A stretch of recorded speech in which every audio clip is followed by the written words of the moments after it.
क्या मांगो किछ थिर न रहाई।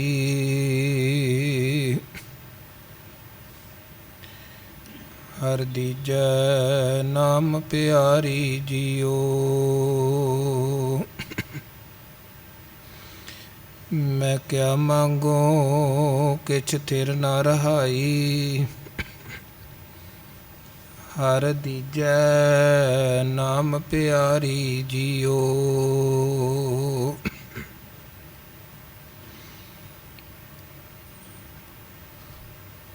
हम सर दीन दयाल न तुम सर।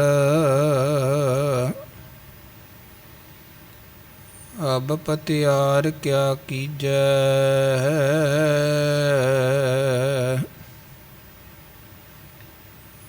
बचनी तोर मोर मन मानै।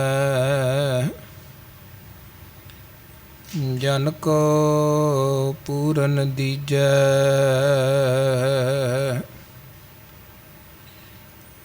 बचनी तोर मोर मन मानै।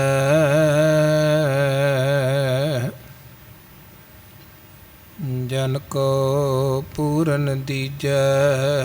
हों बल बल जाऊं रमैया कारणे।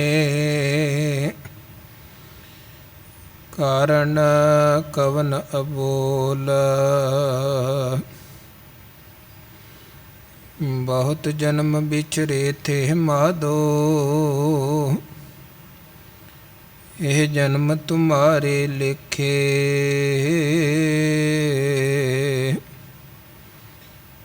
कह रविदास आस लग जीवो। चिर भयो दर्शन देखे। कह रविदास आस लग जीवो। चिर भयो दर्शन देखे। कवन वडाई कह सकूं। बेअंत गुणीता।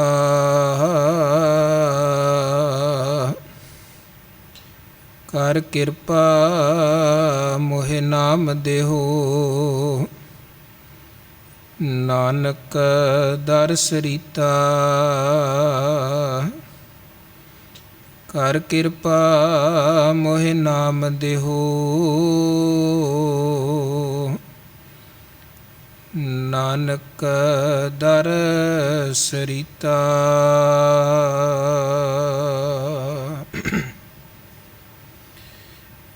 जुगो जुग अटल सतगुरु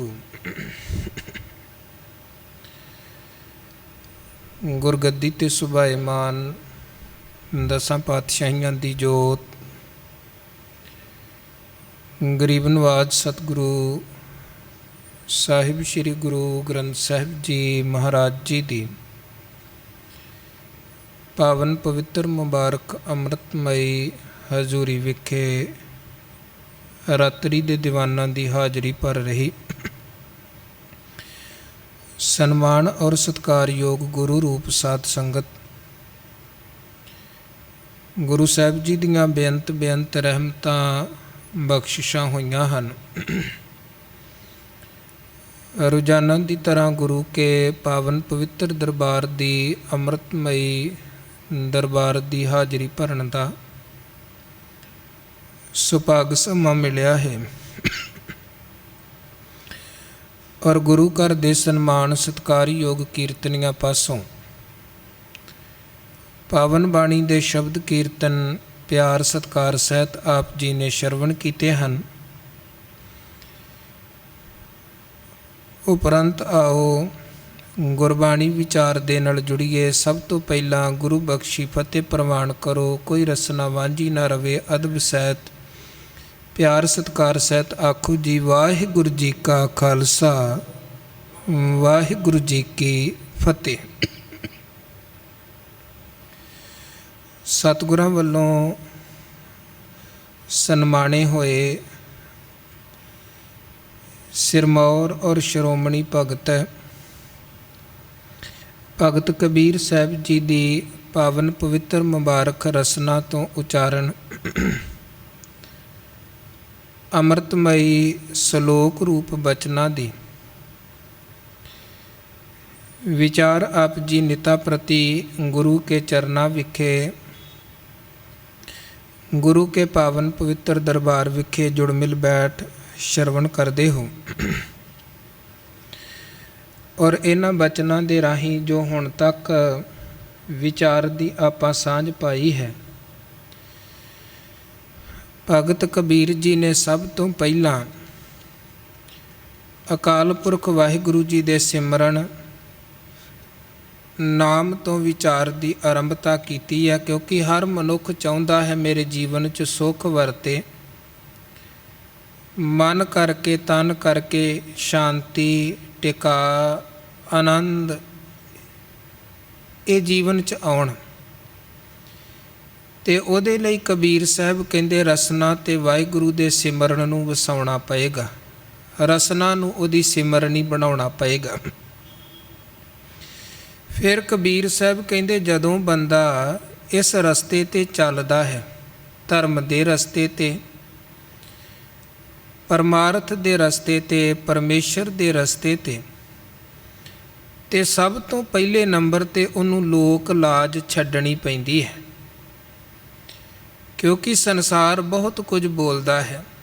ਲੋਕ ਹੱਸਦੇ ਵੀ ਨੇ, ਲੋਕ ਤਾਨੇ ਵੀ ਮਾਰਦੇ ਹਨ, ਲੋਕ ਰੁਕਾਵਟਾਂ ਬਹੁਤ ਪਾਉਂਦੇ ਹਨ, ਪਰ ਕਬੀਰ ਸਾਹਿਬ ਕਹਿੰਦੇ ਜਿਹਨੇ ਲੋਕ ਲਾਜ ਛੱਡ ਦਿੱਤੀ ਉਹ ਫਿਰ ਇਸ ਮਾਰਗ ਦੇ ਹੋਰ ਅਗਲੇਰੇ ਪੜਾਅ ਜਿਹੜੇ ਹਨ ਉਹਨਾਂ ਨੂੰ ਤੈਅ ਕਰਦਾ ਹੈ।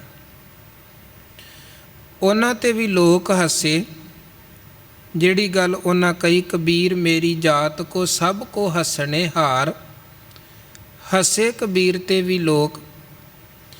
ਪਰ ਕਬੀਰ ਸਾਹਿਬ ਨੇ ਲੋਕਾਂ ਦੇ ਹਾਸੇ ਦੀ ਪਰਵਾਹ ਨਹੀਂ ਕੀਤੀ। ਅਕਸਰ ਵੇਖੋ ਇਹ ਵੀ ਇੱਕ ਲੋਕ ਲਾਜ ਹੁੰਦੀ ਹੈ ਸਾਡੇ ਮਨ ਅੰਦਰ।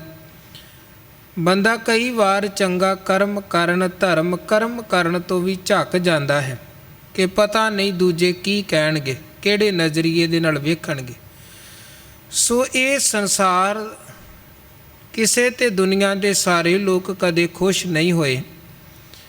ਅਤੇ ਦੂਜੇ ਨੰਬਰ 'ਤੇ ਜਦੋਂ ਕੋਈ ਚੱਲਦਾ ਹੈ, ਭਾਵੇਂ ਕੋਈ ਦੁਨਿਆਵੀ ਸੰਸਾਰੀ ਕਾਰ ਵਿਹਾਰ ਕਾਰੋਬਾਰ ਵੀ ਹੋਏ, ਲੋਕ ਤਰ੍ਹਾਂ ਤਰ੍ਹਾਂ ਦੀਆਂ ਗੱਲਾਂ ਜ਼ਰੂਰ ਕਰਦੇ ਨੇ, ਪਰ ਜਦੋਂ ਬੰਦਾ ਉਸ ਰਸਤੇ 'ਤੇ ਚੱਲਦਿਆਂ ਹੋਇਆ ਸਫਲ ਹੋਇਆ, ਫਿਰ ਸਾਰੇ ਉਹਦੇ ਪਿੱਛੇ ਲੱਗ ਚੱਲਦੇ ਹਨ। ਜਿਹੜੇ ਪਹਿਲਾਂ ਤਰਕ ਕਰਦੇ ਨੇ ਕੀ ਹੋਏਗਾ, ਕੀ ਇਹਦੇ ਨਾਲ ਬਣੇਗਾ, ਬਾਅਦ 'ਚ ਆਪਣੇ ਆਪ ਸਾਰੇ ਸਲਾਉਂਦੇ ਹਨ ਬਿਲਕੁਲ ਠੀਕ ਹੈ। ਸੋ ਕਬੀਰ ਸਾਹਿਬ ਕਹਿੰਦੇ ਇਹਨਾਂ ਚੀਜ਼ਾਂ ਕਰਕੇ ਵੀ ਅਟਕਣਾ ਨਹੀਂ ਹੈ, ਮਨ ਨੂੰ ਡਲਾਉਣਾ ਨਹੀਂ ਹੈ, ਚਿੱਤ ਨੂੰ ਡਲਾਉਣਾ ਨਹੀਂ ਹੈ। ਜਿਹੜਾ ਸਰਬ ਸੁਖ ਕੋ ਨਾਇਕੋ ਹੈ, ਅਕਾਲ ਪੁਰਖ ਵਾਹਿਗੁਰੂ ਜੀ ਦਾ ਨਾਮ ਰਸ, ਉਹਦੇ ਨਾਲ ਜੁੜੇ ਰਹਿਣਾ ਹੈ। ਇੱਦਾਂ ਫਿਰ ਚੱਲਦਿਆਂ ਅੱਗੇ ਕਬੀਰ ਸਾਹਿਬ ਨੇ ਗੱਲ ਹਉਮੈ ਹੰਕਾਰ ਦੀ ਕੀਤੀ, ਜਿਹੜੇ ਪਿਛਲੇ ਆਪਾਂ ਬਚਨ ਵਿਚਾਰੇ ਸਨ ਕਿ ਜੀਵਤ ਮਿਰਤਕ ਹੋਣਾ ਹੈ, ਜਿਉਂਦੇ ਜੀ ਕੁਝ ਚੀਜ਼ਾਂ ਨੂੰ ਆਪਣੇ ਅੰਦਰੋਂ ਮਾਰਨਾ ਹੈ। ਮਾਇਆਵੀ ਬਿਰਤੀ, ਵਿਸ਼ਈ ਵਿਕਾਰੀ ਸੁਭਾਅ, ਚੰਚਲ ਬਿਰਤੀ ਖਤਮ ਕਰਨੀ ਹੈ, ਔਰ ਹਉਮੈ ਵਾਲੀ, ਗਰਭ ਵਾਲੀ, ਹੰਕਾਰ ਵਾਲੀ ਬਿਰਤੀ ਦਾ ਅੰਦਰ ਤੋਂ ਅੰਤ ਕਰਨਾ। ਅੱਗੇ ਚੱਲ ਕੇ ਵੀ ਕਬੀਰ ਸਾਹਿਬ ਨੇ ਆਪਣੇ ਪਾਵਨ ਸਲੋਕਾਂ 'ਚ ਬਹੁਤ ਥਾਵਾਂ 'ਤੇ ਹੰਕਾਰ ਦੇ ਨੁਕਸਾਨ ਦੱਸੇ ਹਨ ਅਤੇ ਨਿਮਰਤਾ ਧਾਰਨ ਕਰਨ ਦਾ ਉਪਦੇਸ਼ ਦਿੱਤਾ ਹੈ। ਕਬੀਰ ਸਾਹਿਬ ਕਹਿੰਦੇ ਹੁੰਦੇ ਵਿਰਲੇ ਹੀ ਹਨ ਜਿਹੜੇ ਹੰਕਾਰ ਨੂੰ, ਹਉਮੈ ਨੂੰ ਛੱਡ ਪਾਉਂਦੇ ਹਨ, ਪਰ ਸੱਚ ਇਹ ਹੈ ਜਿਸ ਦਿਨ ਬੰਦੇ ਦੇ ਅੰਦਰ ਤੋਂ ਹਉਮੈ ਖਤਮ ਹੋ ਗਈ, ਉਸ ਦਿਨ ਅੰਦਰ ਆਨੰਦ ਹੀ ਆਨੰਦ ਵਰਤਦਾ ਹੈ।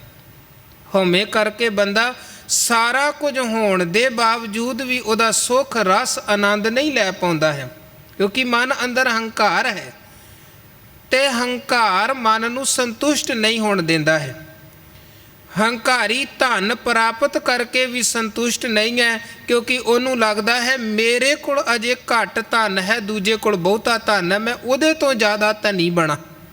ਹੰਕਾਰ ਜੀਵਨ ਲੋੜਾਂ ਦੀ ਪੂਰਤੀ ਦੇ ਸਾਰੇ ਸਾਧਨ ਮੌਜੂਦ ਹਨ, ਪਰ ਆਪਣੇ ਕੋਲ ਸਾਰਾ ਕੁਝ ਹੋਣ ਦੇ ਬਾਵਜੂਦ ਬੰਦਾ ਸੰਤੁਸ਼ਟ ਨਹੀਂ ਹੈ। ਕਿਉਂ? ਕਿਉਂਕਿ ਇਹਨੂੰ ਦੂਜਾ ਆਪਣੇ ਤੋਂ ਵੱਡਾ ਦਿਸ ਰਿਹਾ ਹੈ। ਬਹੁਤ ਵੱਡਾ ਅਹੁਦਾ ਮਿਲ ਗਿਆ ਹੈ, ਪਰ ਹੰਕਾਰੀ ਦਾ ਮਨ ਅਜੇ ਵੀ ਸੰਤੁਸ਼ਟ ਨਹੀਂ ਹੈ। ਕਾਰਨ ਕੀ ਹੈ? ਕਿਉਂਕਿ ਉਹਦੇ ਤੋਂ ਵੀ ਵੱਡੇ ਅਹੁਦੇ ਤੇ ਕੁਰਸੀ ਤੇ ਨਜ਼ਰ ਟਿਕੀ ਹੋਈ ਹੈ। ਉਹਦੇ ਤੋਂ ਵੀ ਵੱਡਾ ਹੋਵਾਂ ਤੇ ਹੁਣ ਚੰਗੀ ਵਧੀਆ ਪੋਸਟ ਪ੍ਰਾਪਤ ਕਰਕੇ ਵੀ ਬੰਦਾ ਆਨੰਦ ਸੁੱਖ ਰਸ ਨਹੀਂ ਭੋਗ ਪਾ ਰਿਹਾ ਹੈ। ਕਾਰਨ ਕੀ ਹੈ? ਅਜੇ ਅੰਦਰ ਹੰਕਾਰ ਕਰਕੇ ਹੋਰ ਲਾਲਸਾਵਾਂ ਬਣੀਆਂ ਹੋਈਆਂ ਨੇ। ਪਰ ਕਬੀਰ ਸਾਹਿਬ ਕਹਿੰਦੇ ਜਦੋਂ ਇਹ ਅੰਦਰ ਤੋਂ ਹਉਮੈ ਮੁੱਕਦੀ ਹੈ ਫਿਰ ਪਿੱਛੇ ਕੀ ਬਚਦਾ ਹੈ? ਆਨੰਦ। ਕਬੀਰ ਜਾਂ ਦਿਨ ਹਉ ਮੂਆ ਪਾਛੇ ਭਇਆ ਆਨੰਦ। ਫਿਰ ਪਿੱਛੇ ਕਹਿੰਦੇ ਉਹ ਆਨੰਦ ਵਾਲੀ ਬਿਰਤੀ ਹੈ, ਉਹ ਸਬਰ ਸੰਤੋਖ ਤੇ ਸੰਤੁਸ਼ਟੀ ਵਾਲੀ ਬਿਰਤੀ ਹੈ। ਜਿੰਨੀ ਦੇਰ ਅੰਦਰ ਅਹੰਕਾਰ ਹੈ ਉਨੀ ਦੇਰ ਬੰਦਾ ਕਹਿੰਦਾ ਮੈਂ ਚੰਗਾ ਹਾਂ ਦੂਜੇ ਮਾੜੇ ਹਨ, ਮੈਂ ਸਿਆਣਾ ਦੂਜੇ ਕਮਲੇ ਹਨ। ਪਰ ਜਿਸ ਦਿਨ ਅੰਦਰ ਤੋਂ ਹਉਮੈ ਦੀ ਮੇਰ ਤੇਰ ਖਤਮ ਹੁੰਦੀ ਹੈ ਉਦਣ ਫਿਰ ਆਪ ਮੁਹਾਰੇ ਅੰਦਰ ਤੋਂ ਇਹ ਵਿਚਾਰ ਉੱਠਦੇ ਹਨ ਕਿ ਮੈਂ ਬੁਰਾ ਹਾਂ ਦੂਜੇ ਚੰਗੇ ਹਨ। ਕਬੀਰ ਸਭ ਤੇ ਹਮ ਬੁਰੇ ਹਮ ਤਜ ਭਲੋ ਸਭ। ਇਹ ਬਹੁਤ ਉੱਚੀ ਅਵਸਥਾ ਦੀ ਗੱਲ ਹੈ। ਵਿਚਾਰ ਲੈਣਾ ਪੜ੍ਹ ਲੈਣਾ ਬੜਾ ਸੌਖਾ ਹੈ, ਪਰ ਜੀਵਨ ਉਸ ਸਿਖਰ ਤੱਕ ਪਹੁੰਚ ਜਾਣਾ ਜਿੱਥੇ ਮਾਣ ਹੁੰਦਿਆਂ ਵੀ ਨਿਮਾਣੇ ਬਣ ਕੇ ਰਹਿਣਾ, ਤਾਣ ਹੁੰਦਿਆਂ ਵੀ ਨਿਤਾਣੇ ਬਣ ਕੇ ਰਹਿਣਾ, ਇਹ ਬਹੁਤ ਉੱਚੀ ਕਮਾਈ ਦੀ ਗੱਲ ਹੈ ਤੇ ਗੁਰੂ ਦੀ ਕਿਰਪਾ ਦੀ ਖੇਡ ਹੈ। ਗੁਰੂ ਦੀ ਕਿਰਪਾ ਤੋਂ ਬਿਨਾਂ ਜੀਵਨ 'ਚ ਨਿਮਰਤਾ ਨਹੀਂ ਵਰਤ ਸਕਦੀ ਤੇ ਗੁਰੂ ਦੀ ਰਹਿਮਤ ਤੋਂ ਬਿਨਾਂ ਅੰਦਰ ਦੀ ਹਉਮੈ ਅੰਦਰ ਦਾ ਹੰਕਾਰ ਵੀ ਮੁੱਕ ਨਹੀਂ ਸਕਦਾ ਹੈ। ਤੇ ਗੁਰੂ ਹੀ ਵਿੱਚ ਵਰਤਣ ਤੇ ਇਹ ਰਹਿਮਤ ਵਰਤਾਉਣ ਤੇ ਜੀਵਨ ਦੀ ਖੇਡ ਬਦਲਦੀ ਹੈ। ਇਸ ਕਰਕੇ ਗੁਰੂ ਅੱਗੇ ਅਰਦਾਸ, ਆਪਣਾ ਸਾਡਾ ਯਤਨ ਉਦਮ ਵੀ ਲਗਾਤਾਰ ਚਾਹੀਦਾ ਹੈ, ਪਰ ਨਾਲ ਗੁਰੂ ਅੱਗੇ ਬੇਨਤੀ ਵੀ ਕਰਨੀ, ਕਰ ਕਿਰਪਾ ਵਸੋ ਮੇਰੇ ਹਿਰਦੈ ਹੋਏ ਸਹਾਈ ਆਪ। ਇਸੇ ਵਿਚਾਰ ਦੀ ਲੜੀ ਅਧੀਨ ਅੱਜ 8 ਨੰਬਰ ਸਲੋਕ ਅੰਦਰ ਕਬੀਰ ਸਾਹਿਬ ਗੱਲ ਕਰਦੇ ਹਨ ਕਿ ਜਿਹੜੀ ਹਉਮੈ ਨੇ ਸੰਸਾਰ ਨੂੰ ਮੋਹਿਆ ਹੈ, ਮਾਇਆ ਨੇ ਸੰਸਾਰ ਨੂੰ ਅਟਕਾਇਆ ਹੈ, ਜਾਂ ਤਰ੍ਹਾਂ ਤਰ੍ਹਾਂ ਦੀਆਂ ਬੁਰਾਈਆਂ ਹਨ, ਕਹਿੰਦੇ ਉਹਨਾਂ ਨੇ ਸਾਡੇ 'ਤੇ ਵੀ ਆਪਣਾ ਪ੍ਰਭਾਵ ਪਾਉਣ ਦਾ ਬਹੁਤ ਯਤਨ ਕੀਤਾ। ਕਬੀਰ ਆਈ ਮੁਝੈ ਪੈ ਅਨਕ ਕਰੇ ਕਰ ਭੇਸ। ਕਬੀਰ ਸਾਹਿਬ ਕਹਿੰਦੇ ਇਹ ਹਉਮੈ, ਇਹ ਮਾਇਆ, ਇਹ ਬੁਰਾਈ ਸਾਡੇ 'ਤੇ ਵੀ ਆਈ ਤੇ ਬੜੇ ਤਰ੍ਹਾਂ ਦੇ ਭੇਸ ਬਦਲ ਬਦਲ ਕੇ ਬੁਰਾਈ ਨੇ ਜੀਵਨ 'ਤੇ, ਹਉਮੈ ਨੇ ਜੀਵਨ 'ਤੇ ਆਪਣਾ ਕਬਜ਼ਾ, ਆਪਣਾ ਪ੍ਰਭਾਵ ਬਣਾਉਣ ਦਾ ਯਤਨ ਕੀਤਾ। ਔਰ ਕੇਵਲ ਕਬੀਰ ਸਾਹਿਬ ਦੀ ਗੱਲ ਨਹੀਂ ਹੈ, ਹਉਮੈ ਰੂਪ ਬਦਲ ਕੇ, ਮਾਇਆ ਰੂਪ ਬਦਲ ਕੇ ਸਭ 'ਤੇ ਆਪਣਾ ਆਪਣਾ ਪ੍ਰਭਾਵ ਪਾਉਣ ਦੀ ਕੋਸ਼ਿਸ਼ ਕਰਦੀ ਹੈ। ਪਰ ਜਿਹੜੇ ਗੁਰੂ ਨੂੰ ਸਮਰਪਿਤ ਹੁੰਦੇ ਹਨ, ਭੁੱਲੇ ਸਿੱਖ ਗੁਰੂ ਸਮਝਾਏ, ਉੱਜੜ ਜਾਂਦੇ ਮਾਰਗ ਪਾਏ। ਗੁਰੂ ਫਿਰ ਰਹਿਮਤ ਕਰਕੇ ਭੁੱਲ ਰਹੇ ਨੂੰ, ਭਟਕ ਰਹੇ ਨੂੰ, ਕੁਰਾਹੇ ਪੈ ਰਹੇ ਨੂੰ ਆਪ ਹੱਥ ਦੇ ਕੇ ਬਚਾਉਂਦੇ ਨੇ। ਜਿਵੇਂ ਆਪਾਂ ਗੁਰੂ ਕੇ ਇਤਿਹਾਸ 'ਚੋਂ ਪੜ੍ਹਦੇ ਹਾਂ ਭਾਈ ਜੋਗੇ ਦਾ ਜੀਵਨ, ਜਿਹਦੇ ਜੀਵਨ 'ਚ ਬਹੁਤ ਗੁਰੂ ਪ੍ਰਤੀ ਵਿਸ਼ਵਾਸ ਹੈ, ਦ੍ਰਿੜਤਾ ਹੈ, ਭਰੋਸਾ ਹੈ। ਉਹ ਕਿਧਰੇ ਚਲਦਿਆਂ ਥਿੜਕ ਵੀ ਜਾਏ, ਗੁਰੂ ਨੂੰ ਉਹਦੀ ਪਹਿਰੇਦਾਰੀ ਵੀ ਕਰਨੀ ਪਵੇ ਤੇ ਕੋਈ ਪਰਵਾਹ ਨਹੀਂ ਹੈ। ਗੁਰੂ ਆਪਣੇ ਸਿੱਖ ਦੀ ਪਹਿਰੇਦਾਰੀ ਕਰਨ ਦੇ ਲਈ ਵੀ ਤਿਆਰ ਹੈ।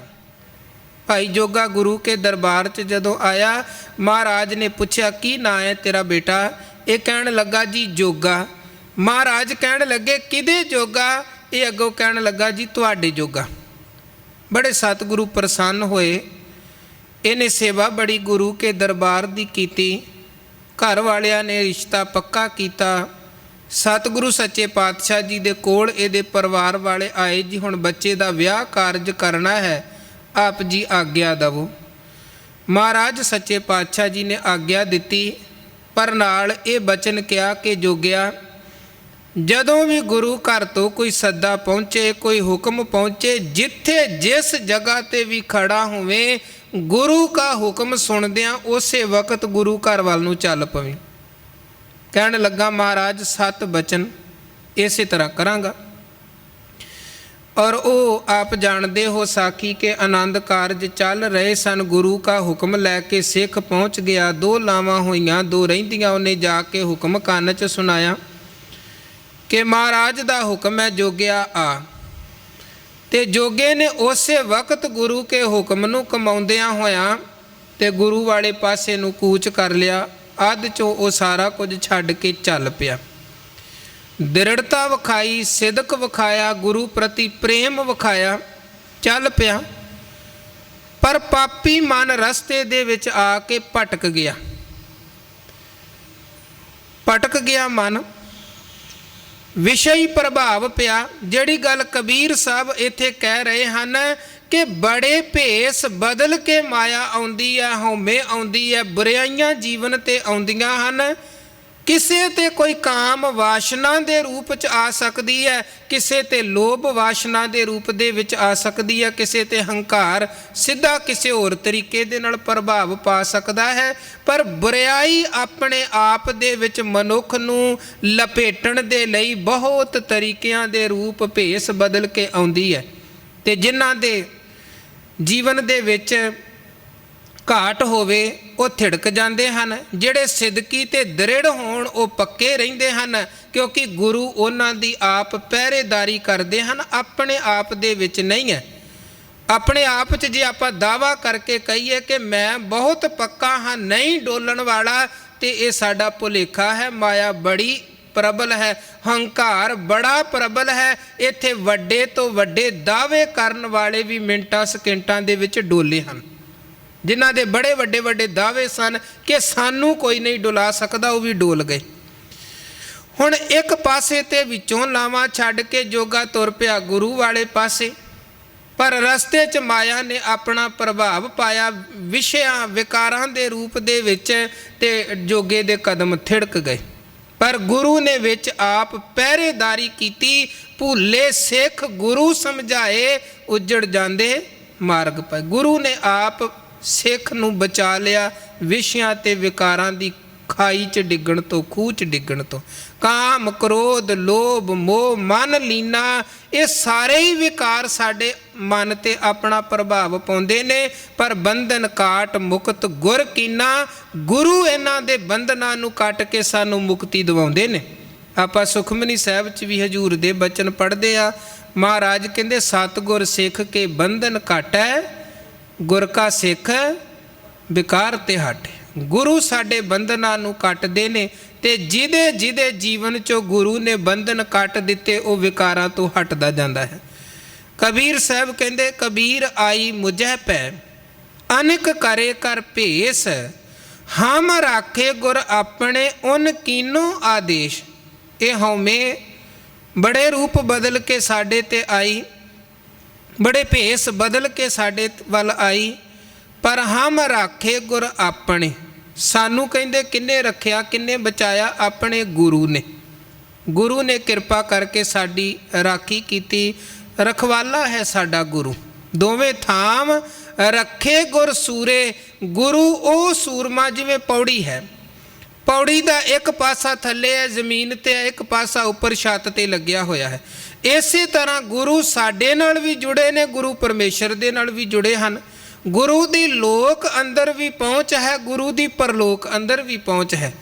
दोवें थाम रखै गुर सूरे, हालत पलत प्रभ दोवें सवारे कारज होए सगले पूरे। गुरु हालत ते पलत दोवें सिख दे सवारदे हैं। गुरु लोक अंदर भी गुरु दा सिख दा सहारा बनते, परलोक अंदर भी सहारा बनते हैं। एक गुरु अमरदास साहब जी दे जीवन की बड़ी प्यारी घटना आउंदी है। महाराज गुरु अमरदास साहब एक तां पहला हिंदू तीर्थां ते जांदे रहे, जिन्नी देर तक गुरु अंगद देव महाराज जी की शरण दे विच नहीं आए। करीबन 62 साल वो इदां दे कर्मकांड करते रहे। फिर गुरु की शरण च आए। 11-12 साल धन गुरु अंगद देव महाराज जी के दरबार की सेवा की। फिर गुरु नानक दे घर दियां रहमतां बख्शिशां वरतियां, वो गुरगद्दी दे तख्त ते सुभाएमान होए, गुरु बन गए। गुरु बनन तो बाद भी वो एक बार फिर गए हैं तीर्थां ते। पर हुण उन्हां दा तीर्थां ते जाण दा जिहड़ा कारज सी, उद्यम सी, उहदा मनोरथ पहिलां वाला मनोरथ नहीं है। पहिलां जांदे सन तीर्थां ते नहाउण दे लई कि शायद तीर्थ नहाया पार उतारा होएगा। ਪਰ ਹੁਣ ਤੀਰਥਾਂ ਤੇ ਗਏ ਨੇ ਗੁਰੂ ਅਮਰਦਾਸ ਸਾਹਿਬ, ਪਰ ਉਹਨਾਂ ਦਾ ਮਨੋਰਥ ਕੀ ਸੀ ਤੀਰਥਾਂ ਤੇ ਜਾਣ ਦਾ? ਉਹ ਮਨੋਰਥ ਗੁਰੂ ਗ੍ਰੰਥ ਸਾਹਿਬ ਦੀ ਬਾਣੀ ਗੁਰੂ ਰਾਮਦਾਸ ਸਾਹਿਬ ਨੇ ਦੱਸਿਆ ਹੈ। ਸਾਰੀ ਗੁਰੂ ਅਮਰਦਾਸ ਸਾਹਿਬ ਜੀ ਦੇ ਤੀਰਥਾਂ ਤੇ ਜਾਣ ਦੀ ਜਿਵੇਂ ਜਿਵੇਂ ਉੱਥੇ ਹਾਲਾਤ ਘਟਨਾਕ੍ਰਮ ਵਰਤੇ, ਕਿਉਂਕਿ ਪਹਿਲਾਂ ਤੀਰਥ ਯਾਤਰਾ ਦਾ ਵੀ ਟੈਕਸ ਲੱਗਦਾ ਸੀ ਹਿੰਦੂਆਂ ਨੂੰ। ਜਦੋਂ ਉਹਨਾਂ ਨੇ ਤੀਰਥ ਦੀ ਯਾਤਰਾ ਤੇ ਜਾਣਾ ਪਹਿਲਾਂ ਟੈਕਸ ਦੇਣਾ ਪੈਂਦਾ ਸੀ, ਫਿਰ ਉਹ ਅੱਗੇ ਤੀਰਥ ਤੱਕ ਜਾਂਦੇ ਸਨ। ਪਰ ਧੰਨ ਗੁਰੂ ਅਮਰਦਾਸ ਸਾਹਿਬ ਨਾਲ ਉਹਨਾਂ ਦੇ ਸਿੱਖ ਟੈਕਸ ਲੈਣ ਵਾਲਿਆਂ ਨੇ ਜਦੋਂ ਟੈਕਸ ਮੰਗਿਆ, ਮਹਾਰਾਜ ਕਹਿਣ ਲੱਗੇ ਟੈਕਸ ਤੇ ਹਿੰਦੂਆਂ ਤੇ ਲੱਗਦਾ, ਅਸੀਂ ਕਿਹੜਾ ਹਿੰਦੂ ਹਾਂ? ਅਸੀਂ ਹਿੰਦੂ ਨਹੀਂ ਹਾਂ, ਨਾ ਹਮ ਹਿੰਦੂ ਨਾ ਮੁਸਲਮਾਨ। ਸਾਡਾ ਤੇ ਨਾਨਕ ਨਿਰਮਲ ਪੰਥ ਚਲਾਇਆ ਤੇ ਵੱਖਰਾ ਪੰਥ ਹੈ। ਤੇ ਉਹ ਕਹਿੰਦੇ ਟੈਕਸ ਉਗਰਾਉਣ ਵਾਲਿਆਂ ਨੇ ਵੀ ਆਪਣੀਆਂ ਗੋਲਕਾਂ ਹਟਾ ਲਈਆਂ, ਉਹ ਪਾਸ ਪਿੱਛੇ ਹੋ ਗਏ। ਗੁਰੂ ਅਮਰਦਾਸ ਸਾਹਿਬ ਵੀ ਜਾਂਦੇ ਨੇ, ਸਿੱਖ ਵੀ ਜਾਂਦੇ ਹਨ। ਹੁਣ ਉਹ ਜਾਣ ਦਾ ਮਨੋਰਥ ਗੁਰੂ ਰਾਮਦਾਸ ਸਾਹਿਬ ਨੇ ਸਾਰਾ ਕੁਝ ਸ਼ਬਦ 'ਚ ਵਰਣਨ ਕੀਤਾ। ਉਹ ਕਹਿੰਦੇ ਤੀਰਥ ਉਦਮ ਸਤਿਗੁਰ ਕੀਆ, ਸਭ ਲੋਕ ਉਦਰਨ ਅਰਥਾ। ਉਹ ਮਨੁੱਖਤਾ ਦੇ ਉਧਾਰ ਦੇ ਲਈ, ਜਿਵੇਂ ਗੁਰੂ ਨਾਨਕ ਮਹਾਰਾਜ ਗਏ ਤੀਰਥਾਂ ਤੇ, ਪਰ ਭੁੱਲਿਆਂ ਭਟਕਿਆਂ ਨੂੰ ਸਿੱਧੇ ਰਾਹੇ ਪਾਉਣ ਦੇ ਲਈ, ਤੀਰਥਾਂ ਤੇ ਹੁੰਦੇ ਵਹਿਮਾਂ ਭਰਮਾਂ 'ਚੋਂ ਲੋਕਾਂ ਨੂੰ ਕੱਢਣ ਦੇ ਲਈ, ਇਸੇ ਤਰ੍ਹਾਂ ਗੁਰੂ ਅਮਰਦਾਸ ਮਹਾਰਾਜ ਗਏ। ਜਦੋਂ ਹੁਣ ਸਤਿਗੁਰੂ ਵਾਪਸ ਆਉਂਦੇ ਪਏ ਸਨ, ਇੱਕ ਜਗ੍ਹਾ ਤੇ ਦੁਰਗਦਾਸ ਬ੍ਰਾਹਮਣ ਦੇ ਕੋਲ ਮਹਾਰਾਜ ਰਸਤੇ 'ਚ ਉਹਦਾ ਡੇਰਾ, ਤੇ ਉੱਥੇ ਰੁਕੇ। ਪਹਿਲਾਂ ਵੀ ਇਹਦੇ ਨਾਲ ਮਹਾਰਾਜ ਜੀ ਦੀ ਮੁਲਾਕਾਤ ਹੋਈ ਸੀ, ਜਦੋਂ ਸਤਿਗੁਰੂ ਪਹਿਲਾਂ ਜਾਂਦੇ ਸਨ ਅਮਰਦਾਸ ਦੇ ਰੂਪ ਦੇ ਵਿੱਚ। ਉਦੋਂ ਕਿਸੇ ਵਕਤ ਉਹਨੇ ਕਿਹਾ ਸੀ, ਜੀ ਮੈਂ ਇੱਕ ਅੰਦਾਜ਼ਾ ਲਗਾਇਆ ਹੈ ਕਿ ਤੁਸੀਂ ਕਿਸੇ ਵੱਡੇ ਅਹੁਦੇ ਤੱਕ, ਕਿਸੇ ਵੱਡੀ ਵਡਿਆਈ ਤੱਕ ਪਹੁੰਚੋਗੇ। ਤੇ ਕਿਉਂਕਿ ਉਹਨੇ ਸਰਾਂ ਬਣਾਈ ਹੋਈ ਸੀ, ਆਉਣ ਜਾਣ ਵਾਲੇ ਰਾਹੀਆਂ ਮੁਸਾਫਰਾਂ ਦੀ ਸੇਵਾ ਕਰਿਆ ਕਰਦਾ ਸੀ। ਉਦੋਂ ਅਮਰਦਾਸ ਸਾਹਿਬ ਨੇ ਕਿਹਾ ਕਿ ਦੱਸੋ ਕੀ ਸੇਵਾ ਕਰੀਏ? ਕਹਿਣ ਲੱਗਾ ਅੱਜ ਨਹੀਂ, ਜਦੋਂ ਤੁਹਾਨੂੰ ਕੋਈ ਵਡਿਆਈ ਮਿਲੇਗੀ ਫਿਰ ਤੁਸੀਂ ਆਇਓ, ਫਿਰ ਮੈਂ ਤੁਹਾਡੇ ਕੋਲੋਂ ਮੰਗਾਂਗਾ। ਹੁਣ ਗੁਰੂ ਅਮਰਦਾਸ ਮਹਾਰਾਜ ਉੱਥੇ ਗਏ, ਉਹਨੇ ਵੀ ਪਛਾਣ ਲਿਆ, ਗੁਰੂ ਅਮਰਦਾਸ ਮਹਾਰਾਜ ਨੇ ਵੀ ਪਛਾਣ ਲਿਆ। ਹੁਣ ਉਹ ਸਤਿਗੁਰਾਂ ਦੇ ਸਾਹਮਣੇ ਬੈਠਾ ਤੇ ਮਹਾਰਾਜ ਸੱਚੇ ਪਾਤਸ਼ਾਹ ਕਹਿਣ ਲੱਗੇ ਮੰਗੋ ਕੀ ਚਾਹੀਦਾ ਹੈ? ਜੋ ਮੰਗੋਗੇ ਮਿਲੇਗਾ। ਕੋਈ ਲੋਕ ਦਾ ਸੁੱਖ ਚਾਹੀਦਾ, ਪਦਾਰਥ ਚਾਹੀਦੇ, ਧਨ ਚਾਹੀਦਾ, ਵਡਿਆਈ ਚਾਹੀਦੀ ਹੈ, ਮਿਲੇਗੀ। ਪਰਲੋਕ ਦਾ ਕੋਈ ਸੁੱਖ ਚਾਹੀਦਾ, ਪਰਲੋਕ ਦੀ ਵਡਿਆਈ ਚਾਹੀਦੀ ਹੈ, ਉਹ ਮਿਲ ਜਾਏਗੀ। ਦੱਸੋ ਕੀ ਚਾਹੀਦਾ ਹੈ? ਇਹ ਹੁਣ ਸਤਿਗੁਰਾਂ ਦੇ ਸਾਹਮਣੇ ਚੁੱਪਚਾਪ ਬੈਠਾ ਰਿਹਾ। ਕਿੰਨੀ ਦੇਰ ਬੈਠਾ ਰਿਹਾ, ਇਹਨੇ ਮੰਗਿਆ ਕੁਝ ਨਾ। ਮਹਾਰਾਜ ਕਹਿਣ ਲੱਗੇ ਚੁੱਪ ਕਿਉਂ ਹੋ, ਮੰਗੋ ਕੀ ਚਾਹੀਦਾ ਹੈ? ਇਹ ਕਹਿਣ ਲੱਗਾ ਮਹਾਰਾਜ ਵੇਖੋ ਤੁਸੀਂ ਦੋ ਗੱਲਾਂ ਕਹੀਆਂ ਨੇ ਕਿ ਭਾਵੇਂ ਲੋਕ ਦੇ ਲਈ ਕੁਝ ਮੰਗ ਲੈ, ਭਾਵੇਂ ਪਰਲੋਕ ਦੇ ਲਈ ਕੁਝ ਮੰਗ ਲੈ। ਤੇ ਮਹਾਰਾਜ ਹੁਣ ਮਨ ਦੁਬਿਧਾ 'ਚ ਹੈ ਕਿ ਲੋਕ ਦਾ ਸੁੱਖ ਮੰਗਾ ਕਿ ਪਰਲੋਕ ਦਾ ਸੁੱਖ ਮੰਗਾ। ਪਰਲੋਕ ਦੇ ਲਈ ਕੁਝ ਮੰਗਾ, ਕਿਉਂਕਿ ਲੋਕ ਅੰਦਰ, ਸੰਸਾਰ ਅੰਦਰ ਜੇ ਸੁੱਖ ਭੋਗਣਾ ਹੈ ਤੇ ਪੈਸਾ ਚਾਹੀਦਾ, ਧਨ ਚਾਹੀਦਾ ਹੈ। ਤੇ ਜੇ ਪਰਲੋਕ ਦੀ ਵਡਿਆਈ ਲੈਣੀ ਹੈ ਤੇ ਫਿਰ ਨਾਮ ਚਾਹੀਦਾ, ਇਬਾਦਤ ਬੰਦਗੀ ਚਾਹੀਦੀ ਹੈ। ਤੇ ਉੱਥੇ ਮਹਾਰਾਜ ਨੂੰ ਇਹਨੇ ਜਿਹੜੇ ਬੋਲ ਕਹੇ, ਕਹਿਣ ਲੱਗਾ ਮਹਾਰਾਜ ਧਨ ਦੇਹੋ ਨਾਮ ਦੇਹੋ ਨਾ ਜਨ ਕੋ, ਨਾਮ ਬਿਨਾ ਜਨ ਜਮਪੁਰ ਜਾਏ। ਮੈਂ ਤੁਹਾਡੇ ਕੋਲੋਂ ਦੁਨੀਆ ਦਾ ਧਨ ਮੰਗ ਲਵਾਂ ਕਿ ਇੱਥੇ ਸੁੱਖ ਭੋਗਾਂਗਾ, ਤੁਸੀਂ ਤੁਰ ਉੱਠ ਕੇ ਧਨ ਬਖਸ਼ ਦੇਵੋ। ਨਾਮ ਮੈਂ ਤੁਹਾਡੇ ਕੋਲੋਂ ਮੰਗਾ ਨਾ, ਨਾਮ ਮੈਨੂੰ ਮਿਲੇ ਨਾ, ਤੇ ਨਾਮ ਤੋਂ ਬਿਨਾਂ ਤੇ ਕੱਲਾ ਮੈਂ ਧਨ 'ਚ ਹੀ ਫਸ ਕੇ ਜ਼ਿੰਦਗੀ ਭੋਗਦਾ ਰਿਹਾ ਤੇ ਫਿਰ ਜਮਾਂ ਦੇ ਫਾਹੇ 'ਚ ਜਾ ਪਵਾਂਗਾ। ਧਨ ਦੇਹੋ ਨਾਮ ਦੇਹੋ ਨਾ ਜਨ ਕੋ, ਨਾਮ ਬਿਨਾ ਜਨ ਜਮਪੁਰ ਜਾਵੇ। ਤੇ ਕਹਿਣ ਲੱਗਾ ਮਹਾਰਾਜ ਦੂਜੀ ਗੱਲ, ਨਾਮ ਦੇਹੋ ਧਨ ਦੇਹੋ ਨਾ ਜਨ ਕੋ, ਧਨ ਬਿਨਾ ਜਨ ਜਗ ਨਾ ਸੁਹਾਵੇ। ਜੇ ਮੈਂ ਪਰਲੋਕ ਦਾ ਸੁੱਖ ਚਾਹੁੰਦਿਆਂ ਹੋਇਆਂ ਤੇ ਮੰਗ ਲਵਾਂ ਨਾਮ ਬੰਦਗੀ ਇਬਾਦਤ ਦੀ ਦਾਤ ਤੁਹਾਡੇ ਕੋਲੋਂ, ਤੁਸੀਂ ਤੇ ਰਹਿਮਤ ਕਰਕੇ ਝੋਲੀ ਭਰ ਦੇਣੀ ਹੈ। ਧਨ ਨਹੀਂ ਹੋਣਾ, ਕੇਵਲ ਨਾਮ ਹੋਏਗਾ। ਤੇ ਧਨ ਬਿਨਾ ਜਨ ਜਗ ਨਾ ਸੁਹਾਵੇ, ਧਨ ਤੋਂ ਬਿਨਾ ਤੇ ਸੰਸਾਰ ਅੰਦਰ ਸ਼ੋਭਾ ਨਹੀਂ ਹੈ, ਧਨ ਤੋਂ ਬਿਨਾ ਸੰਸਾਰ ਅੰਦਰ ਵਡਿਆਈ ਨਹੀਂ ਹੈ। ਮਹਾਰਾਜ ਮੈਂ ਤੇ ਦੁਬਿਧਾ 'ਚ ਹਾਂ ਕਿ ਮੰਗਾ ਤੇ ਕੀ ਮੰਗਾ, ਦੁਨੀਆ ਦਾ ਧਨ ਮੰਗਾ ਲੋਕ ਦੇ ਲਈ ਕਿ ਪਰਲੋਕ ਨੂੰ ਸਵਾਰਨ ਦੇ ਲਈ ਨਾਮ ਧਨ ਮੰਗਾ। ਮੈਨੂੰ ਨਹੀਂ ਜੇ ਪਤਾ ਲੱਗਦਾ, ਇਸ ਕਰਕੇ ਤੁਹਾਡੇ ਅੱਗੇ ਜੋੜੇ ਹੱਥ ਆ ਝੋਲੀ ਤੁਹਾਡੇ ਅੱਗੇ ਅੱਡ ਦਿੱਤੀ ਜੇ, ਜੋ ਇਸ ਝੋਲੀ 'ਚ ਪਾਉਣਾ ਹੈ ਪਾ ਦੇਵੋ, ਮੈਨੂੰ ਨਹੀਂ ਜੇ ਪਤਾ ਮੈਂ ਕੀ ਮੰਗਾ। ਉੱਥੇ ਫਿਰ ਗੁਰੂ ਅਮਰਦਾਸ ਮਹਾਰਾਜ ਕਹਿਣ ਲੱਗੇ ਨਾ ਮੰਗਦਿਆਂ ਵੀ ਸਾਰਾ ਕੁਝ ਮੰਗ ਲਿਆ ਜੀ।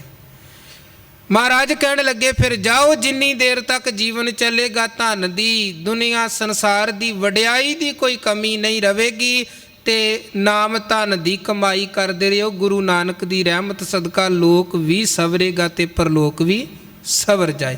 ਹੁਣ ਇਹ ਹੈ ਹਲਤ ਪਲਤ ਸਵਾਰੇ ਵਾਲੀ ਜਿਹੜੀ ਵਡਿਆਈ ਆ, ਉਹ ਕੇਵਲ ਗੁਰੂ ਕੋਲ ਹੈ। ਹਲਤ ਪਲਤ ਪ੍ਰਭ ਦੋਵੇਂ ਸਵਾਰੇ, ਕਾਰਜ ਹੋਏ ਸਗਲੇ ਪੂਰੇ। ਹੁਣ ਨਹੀਂ ਤੇ ਦੁਨੀਆਦਾਰ ਕੋਈ ਬੰਦਾ ਸਾਡੀ ਸੰਸਾਰੀ ਤੌਰ ਤੇ ਮਦਦ ਹੈਲਪ ਕਰ ਸਕਦਾ ਹੈ, ਪਰ ਉਦੋਂ ਅੱਗੇ ਉਹਦਾ ਕੋਈ ਸਾਡਾ ਸਾਥ ਨਹੀਂ ਰਹਿੰਦਾ ਹੈ। ਮਹਾਰਾਜ ਸੱਚੇ ਪਾਤਸ਼ਾਹ ਕਹਿੰਦੇ ਗੁਰੂ ਦਾ ਸਾਥ ਹੈ। ਸਤਿਗੁਰ ਸਿੱਖ ਕਾ ਹਲਤ ਪਲਤ ਸਵਾਰੈ, ਨਾਨਕ ਸਤਿਗੁਰ ਸਿੱਖ ਕੋ ਜੀ ਨਾਲ ਸਮਾਰੈ। ਗੁਰੂ ਸਾਡੀ ਜਿੰਦ ਦਾ ਆਤਮਾ ਦਾ ਸਾਥੀ ਬਣ ਕੇ ਤੇ ਇੱਥੇ ਵੀ ਸਾਨੂੰ ਮਾਇਆ ਦੇ, ਹਉਮੈ ਦੇ, ਹੰਕਾਰ ਦੇ ਪ੍ਰਭਾਵ ਤੋਂ ਗੁਰੂ ਬਚਾਉਂਦੇ ਨੇ, ਤੇ ਜਮਾਂ ਦੇ ਪ੍ਰਭਾਵ ਤੋਂ ਵੀ ਬਚਾਉਣ ਵਾਲਾ ਕੇਵਲ ਗੁਰੂ ਹੀ ਹੈ। ਕਬੀਰ ਸਾਹਿਬ ਕਹਿੰਦੇ ਹਮ ਰਾਖੇ ਗੁਰ ਆਪਣੇ, ਉਨ ਕੀਨੋ ਆਦੇਸ਼। ਸਾਨੂੰ ਸਾਡੇ ਗੁਰੂ ਨੇ ਹੁਣ ਰੱਖ ਲਿਆ ਹੈ, ਤੇ ਜਿਹੜੀ ਹਉਮੈ ਪਹਿਲਾਂ ਭਟਕਾਉਣ ਦੇ ਲਈ ਤਿਆਰ ਖੜੀ ਸੀ, ਹੁਣ ਉਹ ਹਉਮੈ ਵੀ ਸਾਡੇ ਅੱਗੇ ਝੁਕ ਗਈ। ਭਾਵ ਉਹ ਹਉਮੈ ਵੀ ਹੁਣ ਨਿਮਰਤਾ, ਗਰੀਬੀ ਤੇ ਹਲੀਮੀ ਦੇ ਵਿੱਚ ਬਦਲ ਗਈ ਹੈ। ਕਬੀਰ ਸੋਈ ਮਾਰੀਐ, ਜੇ ਮੂਐ ਸੁਖ ਹੋਏ। ਕਬੀਰ ਸਾਹਿਬ ਕਹਿੰਦੇ ਉਸ ਬੁਰਿਆਈ ਨੂੰ, ਹਉਮੈ ਨੂੰ ਆਪਣੇ ਜੀਵਨ 'ਚੋਂ ਖਤਮ ਕਰੋ। ਉਹ ਹਉਮੈ ਜੀਵਨ 'ਚੋਂ ਮਾਰਨੀ ਚਾਹੀਦੀ ਹੈ, ਜਿਹਨੂੰ ਮਾਰਨ ਦੇ ਨਾਲ ਜੀਵਨ 'ਚ ਸੁੱਖ ਉਪਜਦਾ ਹੈ, ਸੁੱਖ ਪੈਦਾ ਹੁੰਦਾ ਹੈ। ਜਿਵੇਂ ਸਾਡੇ ਸਰੀਰ ਨੂੰ ਦੁੱਖ ਰੋਗ ਲੱਗਦੇ ਹਨ, ਇੱਦਾਂ ਹਉਮੈ ਦਾ ਰੋਗ ਸਾਡੀ ਆਤਮਾ, ਸਾਡੇ ਮਨ ਨੂੰ ਲੱਗਿਆ ਹੋਇਆ ਰੋਗ ਹੈ।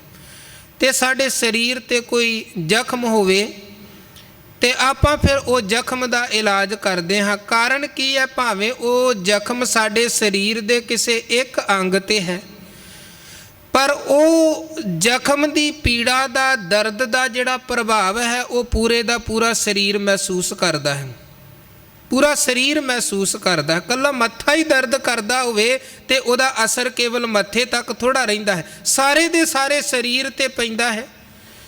ਇਸੇ ਤਰ੍ਹਾਂ ਮਹਾਰਾਜ ਕਹਿੰਦੇ ਜਿਵੇਂ ਸਰੀਰ ਦਾ ਕੋਈ ਜ਼ਖਮ ਹੈ, ਭਾਵੇਂ ਕਿਸੇ ਇੱਕ ਅੰਗ 'ਤੇ ਹੈ, ਪ੍ਰਭਾਵ ਉਹਦਾ ਪੂਰੇ ਸਰੀਰ 'ਤੇ ਹੈ, ਇਸੇ ਤਰ੍ਹਾਂ ਮਨ ਅੰਦਰ ਵੀ ਇਹ ਹਉਮੈ ਦਾ ਇੱਕ ਰੋਗ ਹੈ, ਜਿਹੜਾ ਪੂਰੀ ਤਰ੍ਹਾਂ ਅੰਦਰ ਨੂੰ ਪ੍ਰਭਾਵਿਤ ਕਰਦਾ, ਦੁਖੀ ਕਰਦਾ ਹੈ, ਦੁਖੀ ਕਰਦਾ। ਬਾਹਰ ਵੀ ਇਹਦਾ ਅਸਰ ਪ੍ਰਭਾਵ ਹੈ।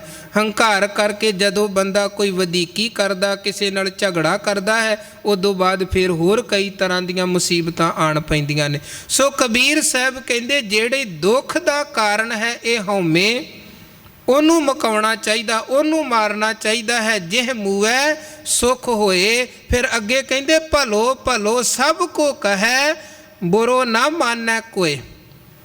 ਕਹਿੰਦੇ ਤੂੰ ਹਉਮੈ ਨੂੰ ਆਪਣੇ ਜੀਵਨ 'ਚੋਂ ਮਾਰ, ਹੰਕਾਰ ਨੂੰ ਖਤਮ ਕਰ। ਸਾਰੇ ਭਲਾ ਕਹਿਣਗੇ, ਸਾਰੇ ਚੰਗਾ ਕਹਿਣਗੇ, ਕੋਈ ਬੁਰਾ ਨਹੀਂ ਕਹੇਗਾ, ਕੋਈ ਨਹੀਂ ਕਹੇਗਾ ਇਹਨੇ ਮਾੜਾ ਕੰਮ ਕੀਤਾ। ਜੇ ਕਿਸੇ ਨੇ ਆਪਣੇ ਅੰਦਰੋਂ ਹੰਕਾਰੀ ਬਿਰਤੀ ਨੂੰ ਖਤਮ ਕਰ ਲਿਆ ਤੇ ਨਿਮਰਤਾ ਧਾਰਨ ਕਰਕੇ ਵਿਚਰਦਾ ਹੈ, ਹਰ ਇੱਕ ਦੇ ਨਾਲ ਪਿਆਰ ਦੇ ਨਾਲ ਵਿਚਰਦਾ ਹੈ, ਫਿਰ ਉਹਨੂੰ ਕੋਈ ਮਾੜਾ ਨਹੀਂ ਕਹਿੰਦਾ, ਬਲਕਿ ਦੁਸ਼ਮਣ ਵੀ ਉਹਨੂੰ ਸਲਾਉਣਾ ਸ਼ੁਰੂ ਕਰ ਦਿੰਦੇ ਹਨ, ਜਿਹਨੇ ਮੈਂ ਮੇਰੀ ਹਉਮੈ ਹੰਕਾਰੀ ਬਿਰਤੀ ਨੂੰ ਜੀਵਨ 'ਚੋਂ ਕੱਢ ਦਿੱਤਾ। ਹਾਲਾਂਕਿ ਇਹਨੂੰ ਜੀਵਨ 'ਚੋਂ ਕੱਢਣਾ ਕੋਈ ਇੰਨਾ ਸੌਖਾ ਨਹੀਂ ਹੈ, ਕਿਉਂਕਿ ਇਹ ਬੜੇ ਰੂਪਾਂ 'ਚ ਸਾਡੇ 'ਤੇ ਪ੍ਰਭਾਵ ਪਾਉਂਦੀ ਹੈ। ਹਮ ਬੜ ਕਬ ਕੁਲੀਨ ਹਮ ਪੰਡਤ ਹਮ ਜੋਗੀ ਸਨ। ਕੋਈ ਵੀ ਬੰਦਾ ਕਰਮ ਕਰਦਾ, 4 ਕਿਤਾਬਾਂ ਬਹੁਤੀਆਂ ਪੜ੍ਹ ਲਈਆਂ ਤਾਂ ਹੰਕਾਰ, ਕੋਈ 2-4 ਪੈਸੇ ਪੁੰਨ ਦਾਨ ਕਰ ਦਿੱਤਾ ਤਾਂ ਹੰਕਾਰ, ਕੋਈ ਪਾਠ ਪੂਜਾ ਕਰ ਲਿਆ ਤਾਂ ਹੰਕਾਰ, ਕਿਸੇ ਜਗ੍ਹਾ ਦੀ ਯਾਤਰਾ ਕਰ ਲਈ ਤਾਂ ਮਨ 'ਤੇ ਹੰਕਾਰ। ਬੜੇ ਰੂਪਾਂ ਦੇ ਵਿੱਚ ਇਹ ਹੰਕਾਰ ਸਾਡੇ ਮਨ ਨੂੰ ਪ੍ਰਭਾਵਿਤ ਕਰਦਾ ਹੈ। ਤੇ ਧੰਨ ਗੁਰੂ ਤੇਗ ਬਹਾਦਰ ਸਾਹਿਬ ਵੀ ਕਹਿੰਦੇ ਤੂੰ ਧਰਮ ਕਰਮ ਕਰ ਰਿਹਾ ਹੈ, ਪਰ ਨਾਲ ਦੀ ਨਾਲ ਤੂੰ ਹੰਕਾਰ ਵੀ ਕਰੀ ਜਾ ਰਿਹਾ ਹੈ, ਤੇ ਚੇਤੇ ਰੱਖੀ ਫਿਰ ਤੇਰੇ ਕੀਤੇ ਕਰਮ ਦਾ ਕੋਈ ਲਾਭ ਨਹੀਂ ਹੈ, ਬਲਕਿ ਬਹੁਤਾ ਭਾਰ ਹੀ ਤੇਰੇ ਸਿਰ 'ਤੇ ਚੜ੍ਹ ਰਿਹਾ ਹੈ। ਤੀਰਥ ਵਰਤ ਅਰਦਾਨ ਕਰ, ਮਨ ਮੈਂ ਧਰੈ ਗੁਮਾਨ, ਨਾਨਕ ਨਿਹਫਲ ਜਾਤ ਤੇ ਜਿਉ ਕੁੰਚਰ ਇਸ਼ਨਾਨ। ਹੁਣ ਹਾਥੀ ਹੈ, ਇਸ਼ਨਾਨ ਕਰਨ ਤੋਂ ਪਹਿਲਾਂ ਵੀ ਮਿੱਟੀ ਦੇ ਨਾਲ ਲਿਬੜਿਆ ਹੈ, ਪਰ ਸੁੱਕੀ ਧੂੜ ਉਹਦੇ ਤਨ 'ਤੇ ਲੱਗੀ ਹੈ। ਉਹਨੇ ਨਹਾ ਲਿਆ, ਸੁਣ ਭਰ ਭਰ ਕੇ ਪਾਣੀ ਆਪਣੇ ਸਰੀਰ 'ਤੇ ਪਾਇਆ, ਇਸ਼ਨਾਨ ਕਰ ਲਿਆ।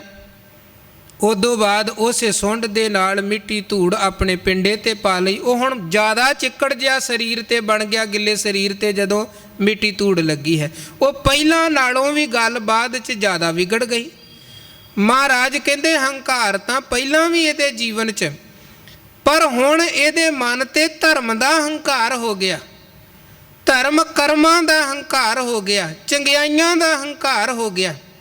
ਗੱਲ ਪਹਿਲਾਂ ਤੋਂ ਵੀ ਜ਼ਿਆਦਾ ਵਿਗੜ ਗਈ। ਇਸ ਕਰਕੇ ਗੁਰੂ ਤੇਗ ਬਹਾਦਰ ਸਾਹਿਬ ਕਹਿੰਦੇ ਇਸ ਮਨ ਨੂੰ ਹੰਕਾਰ ਤੋਂ ਬਚਾਉਣਾ। ਤੇ ਕਬੀਰ ਸਾਹਿਬ ਕਹਿੰਦੇ ਜਦੋਂ ਹਉਮੈ ਨੂੰ ਜੀਵਨ 'ਚੋਂ ਮਾਰਾਂਗੇ ਫਿਰ ਸਾਰੇ ਭਲਾ ਕਹਿਣਗੇ, ਚੰਗਾ ਕਹਿਣਗੇ, ਬੁਰਾ ਕੋਈ ਨਹੀਂ ਕਵੇਗਾ ਜੇ ਤੂੰ ਹਉਮੈ ਨੂੰ ਜੀਵਨ 'ਚੋਂ ਕੱਢਦਾ ਹੈ। ਅੱਗੇ 10 ਨੰਬਰ ਸ਼ਲੋਕ 'ਚ ਭਗਤ ਕਬੀਰ ਸਾਹਿਬ ਜੀ ਉਹਨਾਂ ਲੋਕਾਂ ਦਾ ਜ਼ਿਕਰ ਕਰਦੇ ਹਨ ਜਿਹੜੇ ਲੋਕ ਮੌਕੇ ਦੀ ਤਾੜ ਦੇ ਵਿੱਚ ਹੁੰਦੇ ਹਨ ਬੁਰਾਈ ਕਮਾਉਣ ਦੇ ਲਈ।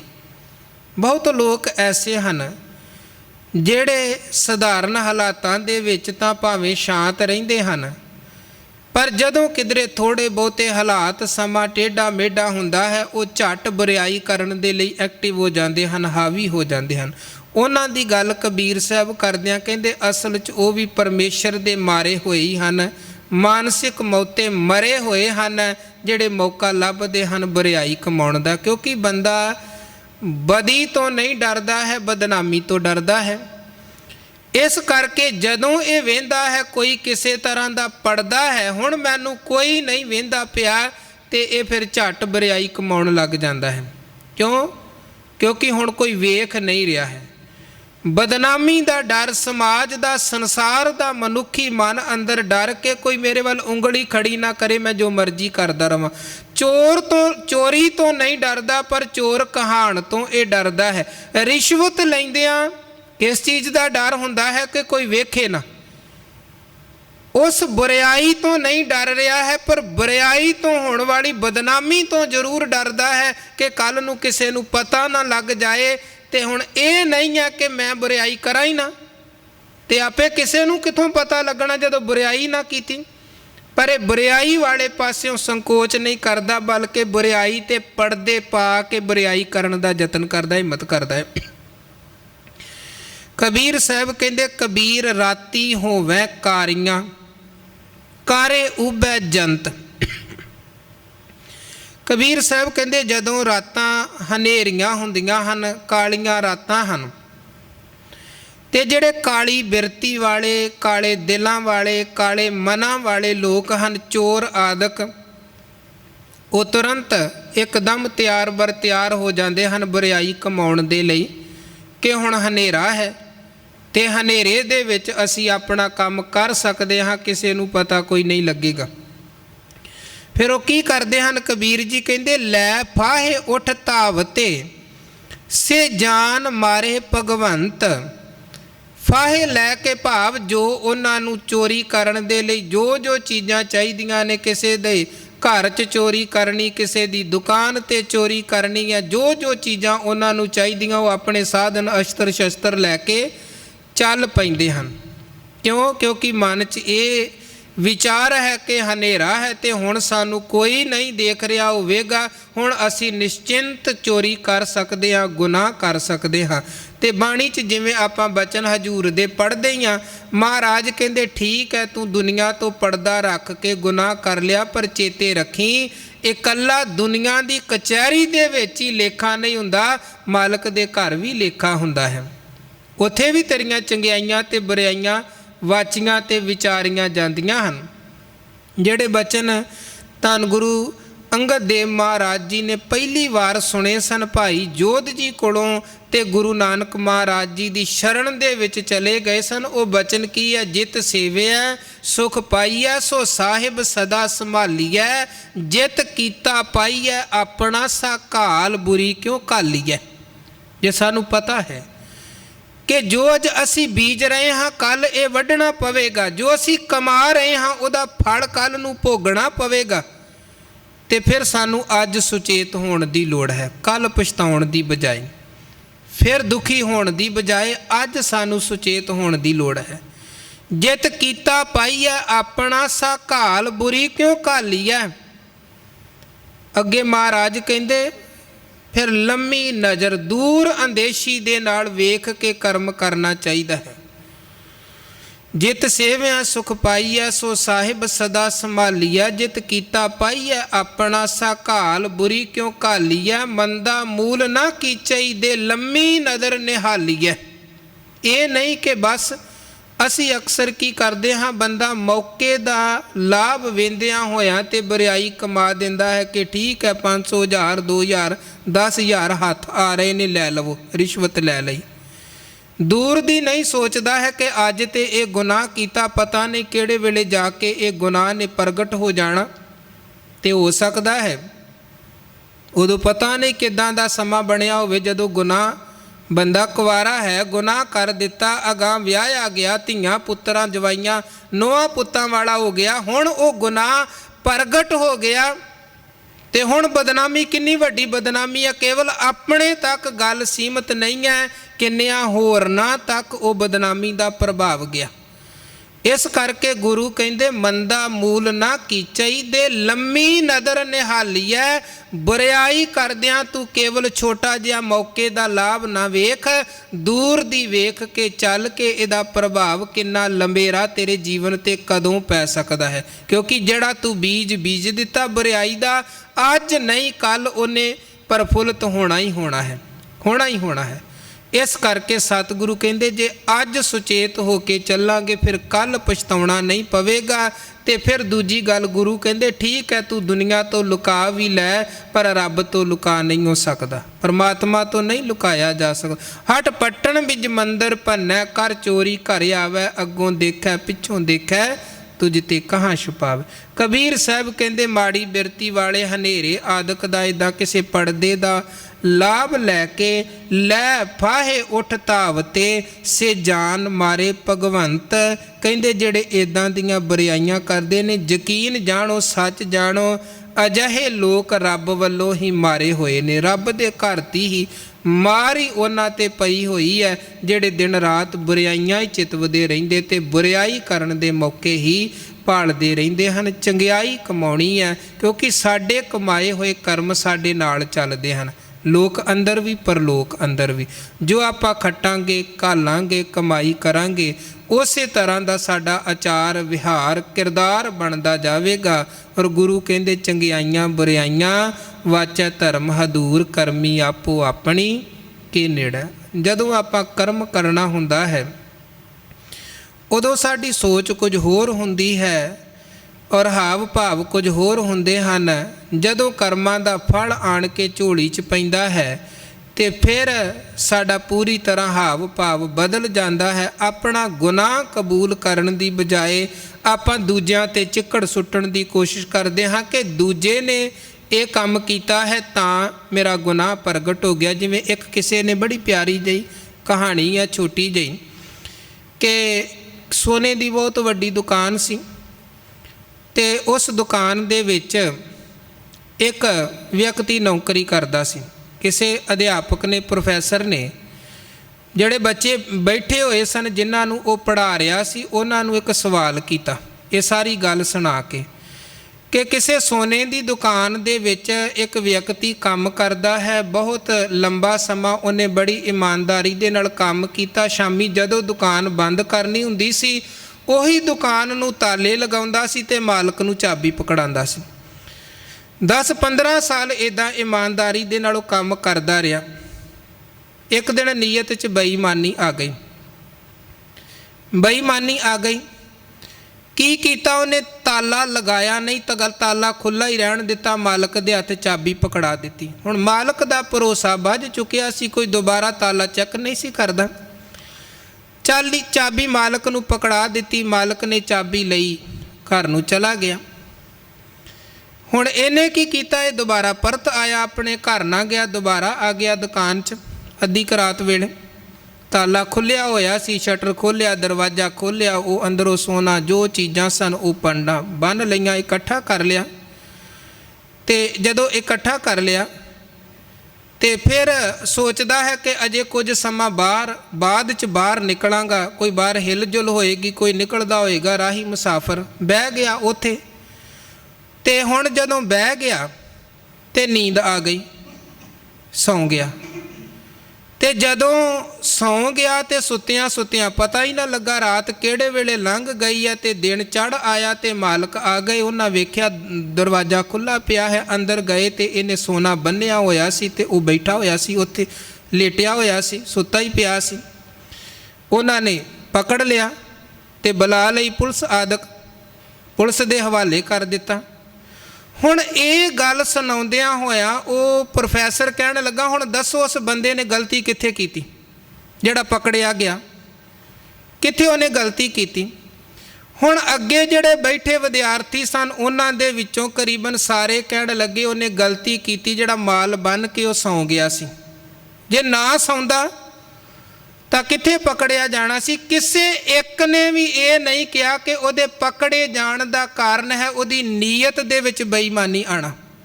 ਨੀਅਤ ਦੇ ਵਿੱਚ ਬੇਈਮਾਨੀ ਆਣਾ, ਨੀਅਤ ਦੇ ਵਿੱਚ ਬੇਈਮਾਨੀ ਆਈ, ਗੁਨਾਹ ਕਰਨ ਦੇ ਲਈ ਤਿਆਰ ਹੋ ਗਿਆ ਤੇ ਫਿਰ ਗੁਨਾਹ ਨਹੀਂ ਪੂਰੀ ਤਰ੍ਹਾਂ ਕਰ ਸਕਿਆ ਪਰ ਪਕੜਿਆ ਗਿਆ।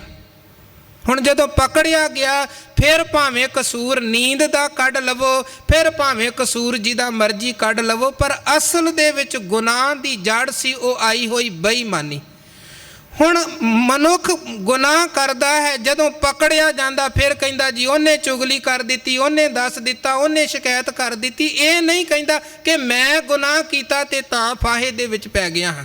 ਇਸੇ ਨੂੰ ਗੁਰੂ ਕਹਿੰਦੇ ਦੱਦਾ ਦੋਸ਼ ਨਾ ਦੇਉ ਕਿਸੈ, ਦੋਸ਼ ਕਰਮਾਂ ਆਪਣਿਆਂ, ਤੇਰੇ ਕਰਮਾਂ ਦਾ ਫਲ ਮਿਲਿਆ ਜਿਹਦੇ ਰਾਹੀਂ ਮਰਜ਼ੀ ਮਿਲਿਆ ਹੋਵੇ, ਜਿਹੜਾ ਮਰਜ਼ੀ ਬਹਾਨਾ ਬਣਿਆ ਹੋਵੇ, ਪਰ ਫਲ ਤੇਰੇ ਕਰਮ ਦਾ ਮਿਲਿਆ ਹੈ, ਤੇਰੇ ਕਰਮ ਦਾ। ਦੱਦਾ ਦੋਸ਼ ਨਾ ਦੇਉ ਕਿਸੈ, ਦੋਸ਼ ਕਰਮਾਂ ਆਪਣਿਆਂ, ਜੋ ਮੈਂ ਕੀਆ ਸੋ ਮੈਂ ਪਾਇਆ, ਦੋਸ਼ ਨਾ ਦੀਜੈ ਅਵਰ ਜਨਾ। ਕਬੀਰ ਸਾਹਿਬ ਕਹਿੰਦੇ ਇੱਦਾਂ ਦੀ ਮਾੜੀ ਬਿਰਤੀ ਵਾਲੇ ਮਾੜੇ ਕਰਮ ਕਰਦੇ ਨੇ, ਪਰ ਚੰਗਿਆਈਆਂ ਛੱਡ ਕੇ ਅਵਗਣ ਛਾੜ ਗੁਣਾ ਕੋ ਧਾਵੋ ਕਰ ਅਵਗਣ ਪਛਤਾਹੀ ਜੀਓ। ਅਵਗਣ ਅਖੀਰ ਪਛਤਾਵੇ ਦਾ ਕਾਰਨ ਬਣਦਾ ਹੈ, ਪਰ ਕੀਤੀ ਹੋਈ ਕਮਾਈ ਚੰਗਿਆਈ ਕਦੇ ਪਛਤਾਵੇ ਦਾ ਕਾਰਨ ਨਹੀਂ ਬਣਦੀ ਹੈ।